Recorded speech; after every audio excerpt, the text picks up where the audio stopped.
Kumlen Ablat Gemara. We're up to Daf Chav Hey Amid Aleph on the top of the page, 2 lines from the top of the page. We're talking about that an Eved Kanani. One of the ways that the Eved Kanani is set free is that if you gouge his eye or blind him or knock out his tooth. So up to the top of, and we said that 24 limbs that if the Rosh Hashanah, not only the eye and the tooth, it's not limited only that, but any of the exposed limbs, if you knock them out, they set the Eved free. The Gemara will ask an interesting question. Says the Gemara here, Savi Dinazonya. 2 lines at the top of the page. Savi de Nazonya, the old people from a city called Nazonya. They didn't front up to the class of Rav Chizda. He was giving a shir, and they didn't attend.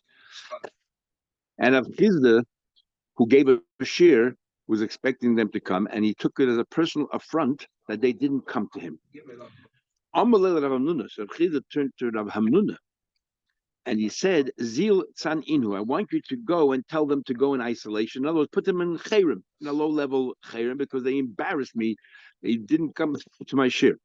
So Rabbanim will give a shir. People don't attend. Sometimes the Rav gets very embarrassed, and they put them in chayrim, which is, I guess in a way you want to say, there must be more to the story than that. You know, why he expected them to come, and if they didn't attend, he decided to put them in chayrim. But anyway, Ozal Shamnuna went Amaluhu, and he found them and he approached them and said, "My time, the big one, you come to yeshiva." Amalu, my, they said, "Why should we come?" The be'inan minei mil. So we asked him a question. Well, they he didn't answer us. So obviously he can't teach us. So why should we attend his shir? Amalu Shamnuna said, "Mi be'itzim minoi midi v'loi pashil." Did you ever ask me something and didn't answer you? In other words, I'm a student of Chizda, and if you ask me something I can answer you, the sure of Chizda has the capacity to answer you as well. If he didn't answer you that particular question, he must have had a good reason why he didn't answer you. So ask me. So they did. Bowman, they said, we have a question for you. Eved, Eved shesarsei rabbi bebein. What about an Eved where the rabbi sort of castrated them, but only in the testicles? The question is as follows. The testicles are inside a sack. The sack is what's exposed. The testicles are not. And even though you can see the testicles, is that considered an exposed limb? And therefore the Eved is set free? Well, that's considered concealed because the testicle is covered. And therefore by the sack. And therefore it's a concealed limb and the Eved does not go free. Mao, is it considered an exposed limb or not? Couldn't answer them. Amrullah said, Mashimcha, what's your name? So you were so arrogant. You came along and you said you can answer anything. We asked you one question and we stumped you already. So they asked him, what's your name? Amalu Hamnuna. My name is Hamnuna. Amalei, they said to him, Lav Hamnuna. You're not Hamnuna. Ela Karnuna. You're a ladiger. You should be sitting in the street corners. You're not a big Talmid Chacham. But Taisa brings an interesting shot. Hamnuna, a lot of Ches and Hey are interchangeable. So Taisa says Hamnuna is 2 words. Hamnuna, hot fish, warm fish. And they said, change your name to Karnuna. You're a cold fish. You come here, you taunt us, you go ahead and you threaten to put us in Chedim. And you have no sensitivity whatsoever. We want to learn, and you can't even answer our questions. A cold fish. Now you know where cold fish comes from. Also, the Rav Chizda went back to Rav Chizda, and he told Rav Chizda this is why they want to show up. What they asked was a brisa. It seems from Rav Chizda's answer that the question they asked Rav Chizda was not this question. Because this was this question, what's he telling them? Even though someone to say, I mean, they want to learn, Posh Pshat is that because it's a machlekes, it didn't answer them. It doesn't answer the question. They asked the question, he could have told them it's a machlekes. Why did he refuse to answer them? So it's possibly they asked a totally different question. When Amnuna came along and said, this is, ask me anything you want. They punked were learning this sugya, so they asked him this question. And Chizah said, you didn't know the answer? It's a Meferish Brisa. That now we learn Michi is one of the different forms of tzaras, and it says that Machlekes will show exactly how we know, but the kohen has to be able to see the entire leprosy in one go. And if it's at the tip, let's say the finger, so the kohen is looking from one side of the finger, he doesn't see the other part, and vice versa. So therefore, that is not they don't become tamei. 24 limbs, the 10 fingers the 10 of the hand, the 10 fingers of the foot, as he says, Rosh is Boyadayim, Baraglayim, Rosh is 9, the tips of the ear, the Rosh HaChait, the tip of the nose, the Rosh HaGviyah, the male member, the tip of the male member. And then Varoshi the dying Shabisha, also the chest of a woman, the tips by a woman. And Abuda says Af Shabish. Abuda says that even by a person, it's slanty enough that you can't see all of it. The Tanila we learned Bekulam Eved Yetzim Lecheres. All of these, just like the laws of Tumah, so too by an Eved, if they were knocked out or whatever, an Eved is set free. Rebbe adds Af Hasirus. Now we're gonna dwell on Rebbe's sidus. What does he mean by sidus? Because if he talks about the gi, he talks about the male member. We already mentioned that before. So what exactly the Norisha Gvir? So what exactly does he mean by sidus? As we'll see. Ben Azir says afalosh, the tongue. The tongue, even though it's inside your mouth, is considered as an exposed limb, and by an eved is set free. The Amar we learned. Rebbe says afasidus. Sidus. What are we talking about? Sidus. Elaine sidus. The we're talking about the male member. Hainagavia. Ray says clearly. Everyone agrees. And the lapsida the baby talking about the testicle. The Rebbe, afasida. The Rebbe. The Tanakama says it's considered concealed, and therefore it's not, by evidence, whatever it is, not considered one of the evarim. And Rebbe says no. Asirus. I consider it revealed. So we see this is an argument Tanakama and Rebbe. Says we're digressing now. Ben Azai says the tongue is considered exposed, and Rebbe therefore obviously argues. But Rebbe Lashon Loi, Rebbe doesn't agree that the tongue is considered exposed. But I mean, ask a question. It says, let me show you a mace. Let's say it comes to paraduma, you have to sprinkle the ashes for the paraduma. The nitza has, and even a little bit of that sprinkle comes on you, you become tired. The nitza has al piv, if you sprinkle it on the person's mouth, Rebbe says he's a that is considered as if it landed on a revealed part of the body, and he is now tired. And the Chacham is it's not he's Now, when he says the pee, what part of the mouth are we talking about? My labalashanya, the tongue. And Rebbe says that the tongue is considered exposed, revealed, and therefore he's free. So how can Rebbe say that when it comes to an ever, the tongue is considered concealed? It's only Ben Azai he says is revealed. So no, Loy asfasa means the lips. Asfasa, pshita, two questions. First of all, it's on the lips, and it's exposed. And why would the Chacham argue? No, the as far as the Rebbe is concerned, sometimes you seal your lips and part of the lips are not exposed. You would think it's considered concealed. Kamashlan is considered revealed. The tongue is definitely revealed, and even the lips. And the Chachamim argue, they say, because generally speaking, your lips are revealed, so that's considered revealed. So the Gemara, but because clearly my question goes back. It says clearly Rebbe says if you sprinkle the paraduma on the person's tongue, it's considered a real part of the person's body, and he's tired. So how come when it comes to by an Eved, he says, I want that the tongue is considered concealed? But furthermore, Tanya, we learn, Ushanito Reiv Halosha, we talk about a blemish by B'chor, and it says if the majority of the tongue is missing, and we know also that it's to my revealed parts that's a mum. And he says the majority of the tongue. Rebbe says Reiv Hamadabash, which part of the tongue? The tongue that not the part of the tongue that's attached, but the part of the tongue that wiggles, that moves around. Even though animals don't talk, but it's the tongue that by human we use it to that helps us speak. So what do we see? Rebbe hold that a tongue is considered a mum, tongue is considered a revealed part. So what's Rebbe argued Ben Azai? Rebbe holds that sidus, which is the testicles, and tongue for sure are considered exposed. And Ben Azai says, Loshen, I'll agree with you when it comes to the tongue is exposed. I will see this life. I disagree with you when it comes to the testicles. So you have again, Ben Azai and Tanakama holds testicles concealed, and Rebbe holds it's revealed. So this is Rav Chizda told Rav Nun, it's a machlekes. My app, so when Ben Azai says also, what do you mean also? Also usually means he's adding to Rebbe. If according to you, he's actually reducing the instances from Rebbe. Av Kamaisa. You Tanakama say that not only the testicles are considered concealed, but also the tongue. No, I hold that the tongue is also revealed. Well, I agree with you with the testicles. So why Ben Azai's name mentioned first? Tana Shamal Rebbe Vikava. First, the Tana heard what the Rebbe said. So in the beginning, he only taught his students Tanakama's view and Rebbe's view. Then later on, Vishamal Ben Azai. Later on, he heard what Ben Azai said, and the Tana, and he added on. Rashi says interesting thing. Once you memorize something, it is very hard to change it. And because everybody memorizes Bryce at first, Tanakama and Rebbe's opinion. If you're going to come now and swap around and the Bryce, they're going to get all confused. So you have to add another layer, and that's how he taught it. Very interesting. There's a medrash in Parshas Vayikra, in Parshas Tazria, where we talk there by that all about Mitzvah. So the medrash tells there a story about where the king asked someone to go ahead and to get they needed milk from what do you call it, from a goat for a cure for a princess, and it'll give a big reward. So this person went, and when he was going back, he had this dream that all the limbs of the body were having this argument who should get from a lion or something. Who should get reward for this? The eye said I should get rewarded because I'm the one who saw the way, and the hand said I should get rewarded because I'm the one who did it. The foot said I should get rewarded because I'm the one who brought you. They all arguing.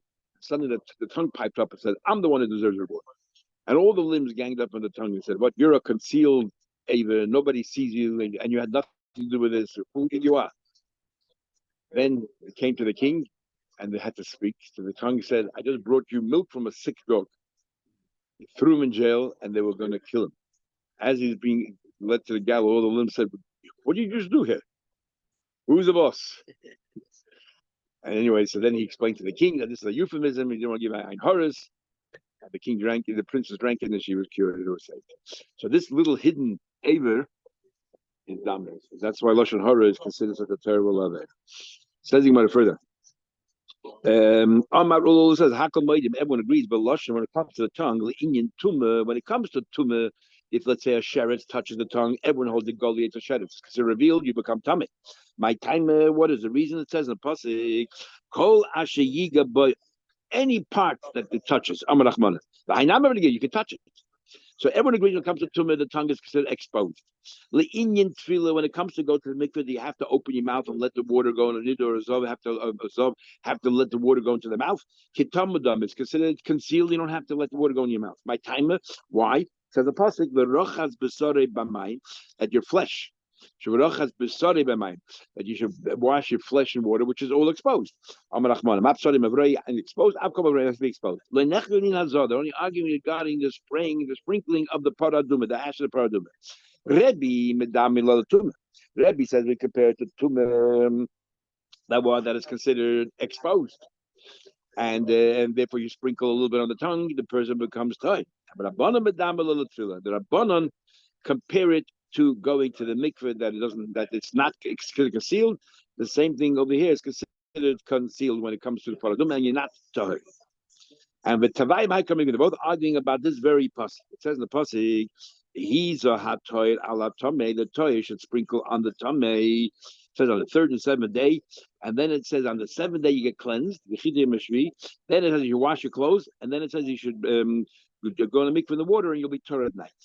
So the question is, what part of the pasuk do we compare? Rebbe holds that v'hiza hatoir al tamei b'shishi, and then you take the word bechit and become clean. You put that in with the first part, and it comes in the first part. So the hiza is compared to what do you call it? To cleanse for the tumah, and therefore it's considered as if it's a revealed part. But the Rabbanon hold that you take the word v'chita and you put it on the next half of the pasuk. V'chita b'yem mashiv v'chibah zav rachamai. You're talking about the mikveh. You compare the tongue by the mikveh, doesn't matter. So too the tongue when it comes to paraduma it's not affected. But Rabbanon namil damel tumah. Mor says, you know why? Tara mitara havalamed. It makes sense that paraduma she should equate to mikveh, and by mikveh tongue doesn't play a role. So too by paraduma. And Rebbe in the Damyul Tefillah makes sense. Why doesn't he compare the Tefillah? The Chib is because of Hifzigin, because then it says, and you should wash your clothes before you go to mikveh, means that the first half of the pasuk ends, and now we're doing the second half of the pasuk. So the Chita goes to the first half of the pasuk. The Sava Rebbe in the Tefillah, Kitamadami, you're talking Rebbe holds regarding mikveh. The tongue is considered as if it's concealed. There's a story. The maid by Rebbe, and she was a wise woman. We have learned a number of things from the maid of Rebbe. Tovla, but also she went to the mikveh, but also she turned out to be even into etzem mishnah. I found, when you go to mikveh, you don't have any chatzitz and nothing's allowed to obstruct the water. She found a little bone, but between the teeth. And the hitzricha she had to go to mikveh again. But you just said, so l'chayr see that even by mikveh, Rebbe holds that inside your mouth, water has to enter. In other words, it's considered exposed. What are you saying here? So the mother no. And we had this rule a number of times. He did be a smile. You don't have to open your mouth to allow the water to enter. That water has to be able to enter. So you have to make sure there's no obstruction in your mouth. You got to rinse, you got to wash your teeth and brush your teeth. Get abzeda. This is the rule of abzeda. The pots in the Beis Hamikdash were made up of 60 esronim. That's a measure. If you said you're going to donate a flour offering 61 esronim, then you have to bring it in 2 pots, because you have to stir it, and 61 esronim cannot stir in a pot of 60. You don't have to really stir, but you have to be able to stir. And this is the rule Rav Zeta said. The Torah says a number of times bila, but it's but if you don't, even lechatchila, as the long tracer explained, you don't have to mix it, but it has to be able to be mixed. And if it's not able to be mixed, then you can't. Then it's no good. So to go further, so this is what Rav Chizda said to Rav Nuna. It's a machlekes tanayim about the tongue. He could have told them that. This question of sirus, whether it's exposed or not, is actually machlekes of other tanayim. It says in pasuk. If it's mold or kossus, if it's like really crushed, this is talking about the testicles. The nasuk, or if it's like a little bit cut off, or the cut is completely cut off internally, but the sac is still there. Kulan bebein. These are all descriptions of the testicles. Described. We're not talking about the male member. We're talking about the testicles.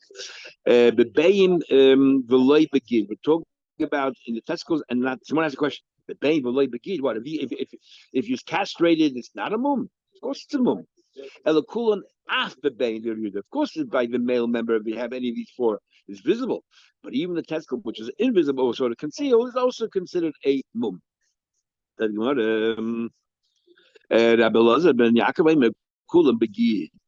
but actually, only by the male member, because that's exposed, but not when it comes to the testicles, because it's not exposed. So he holds that it's considered concealed. Rabbi Yossi Eimer, depends what happened. Mo'ur, because these are crushed, you can't really tell from the outside. Sorry, other way around.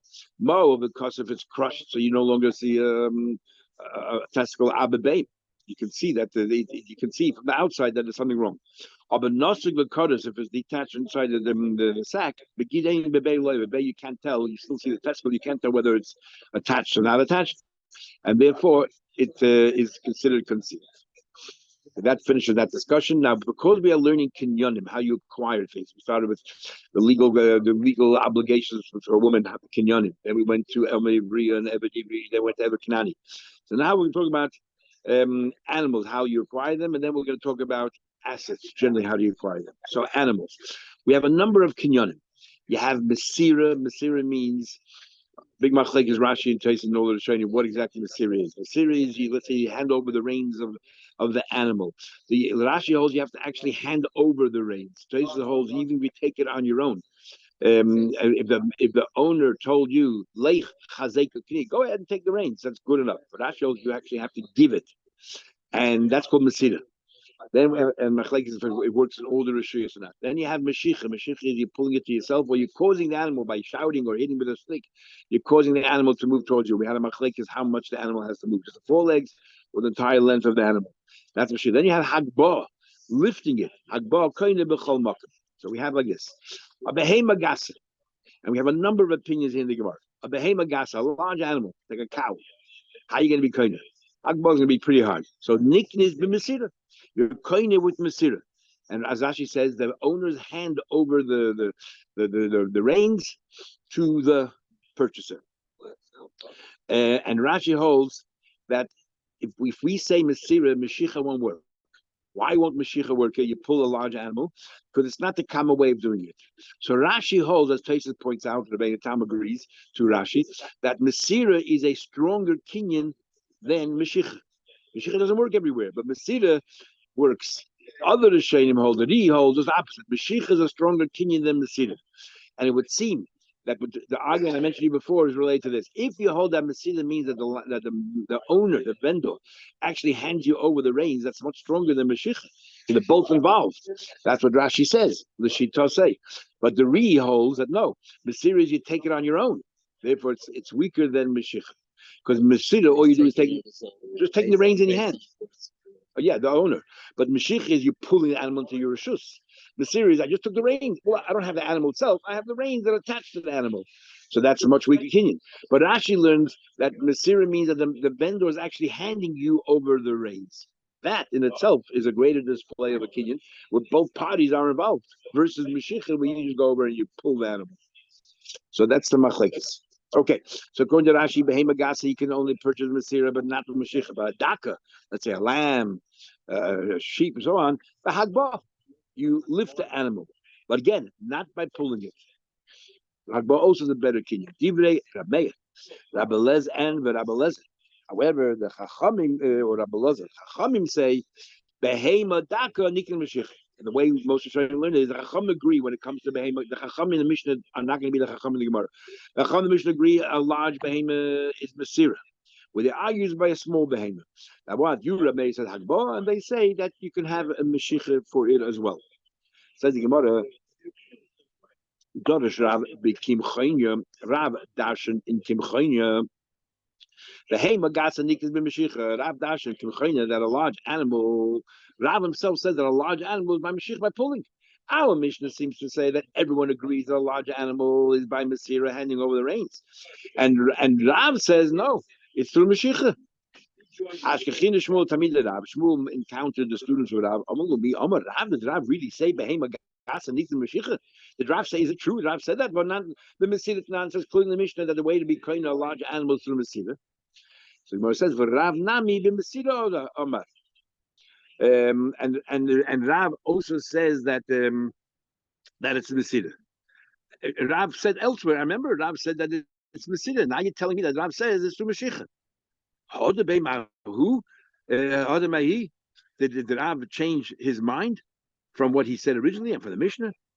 So the Gemara, yes. Who the Amaki Haitana? Rav decided to follow a different Braisa who argues with our Mishnah. The time you learn, this is not the same Chacham as our Mishnah.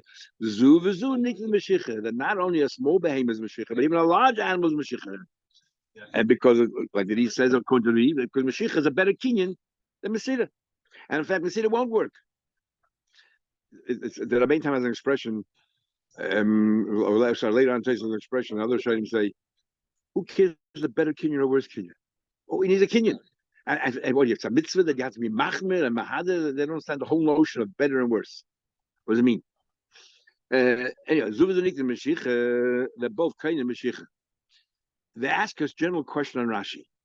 If Masira means that you hand over, so every Masira really is like a Mashiach. Because every Masira you're or the other way around. Every Mashiach is a Masira, because if a Mashiach you go over and you pull the animal, no, try to remember now. Forget that for the moment. Hold that thought. Come back to me.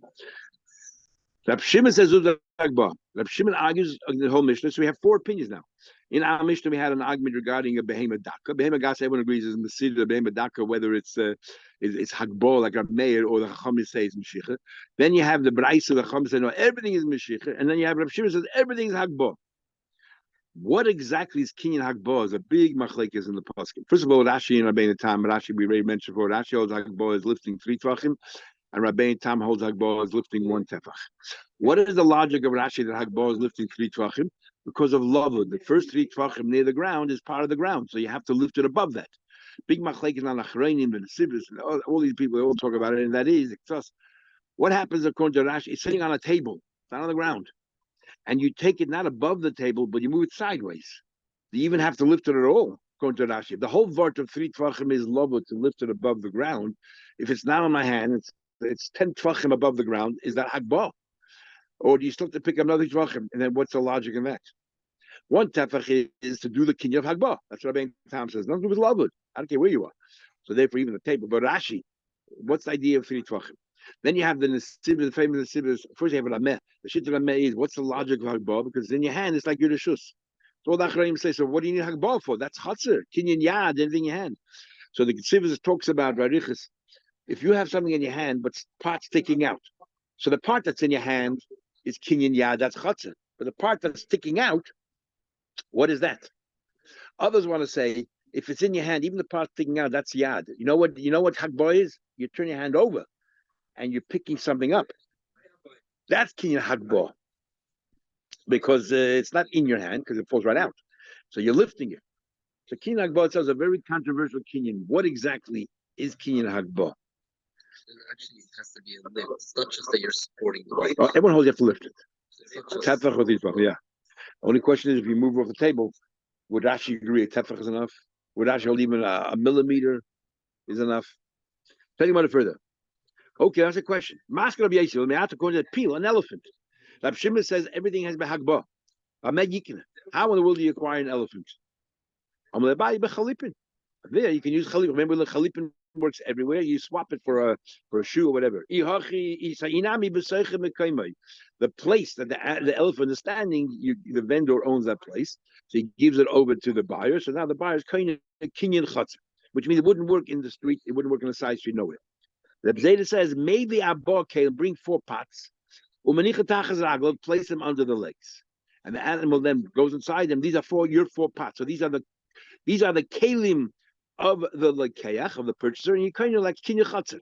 So then the question is, we already had before a few times, there's a big argument whether the kalim of the lekeach in the reshus of the meichet, the whole idea of a kinyan is you're taking it away from the reshus of the meichet. The kalim of the vessels of the buyer are sitting in the house or in the yard of the vendor. Is that but so the kalim of the purchasers, but the overall properties of vendors, is that considered like you took it away from the reshus of the vendor or not? So let's bring a raya here. You put your feet, the elephant inside the kalim of the buyer, inside the property of the vendor, and it works. Let's resolve that question there. That's true. That's true. But so this is like chotzer. So the keli has a flat bottom. It's definitely out of shape. So the Gemara, we're talking about in a side street, not in the courtyard of the chotzer. Another answer is you put bundles of wood there that are, and Rashi says, this is the Rashi where we know 3 tvachim. Rashi had just learned Rashi inside. Top line in Rashi, bechavilas moedes hagavayim in a orange shloisha tvachim. They need to be 3 tvachim above the ground, and you lead the animal on top of that, and therefore, and Rashi adds that nafkalei metoidas lovud is no longer attached to the ground. And the Rishonim have a hard time on imagining that an elephant can walk on twigs, and the twigs will still be standing 3 tvachim above the ground. The moment the elephant puts his paws on I think it'll just flatten right out. Anyway, Taisa brings another shot that you actually place this wood in front of the elephant, but above the elephant, so the elephant jumps up, which means that the Kiddushin talks about that a person can jump higher than themselves if they really want something strongly. And he talks about Avodas Hashem. And that's called mikoichai. Since you cause the animal to jump up, therefore it's good enough. It's good enough. What do you call it? So,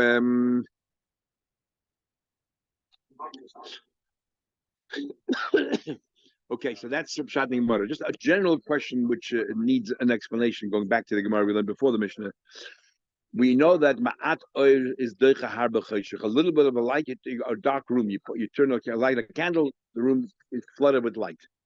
So the question is, so why is it when it comes to tumah, if you touch a sheretz, even with your tongue, your entire body becomes tamei. But if you go to the mikveh and one hair follicle is sticking out, you remain tamei. If ma'at oil deicha harba chayshich should be the other way around. In order to become tamei, maybe you need your entire body to be immersed in tumah. But in order to become tired, if part of your body is in the mikveh, it should be good enough. By paraduma, we actually say that a little bit of a sprinkle anywhere, a mash is enough. So why it comes to mikveh is the other way around? Needs an explanation. That's it.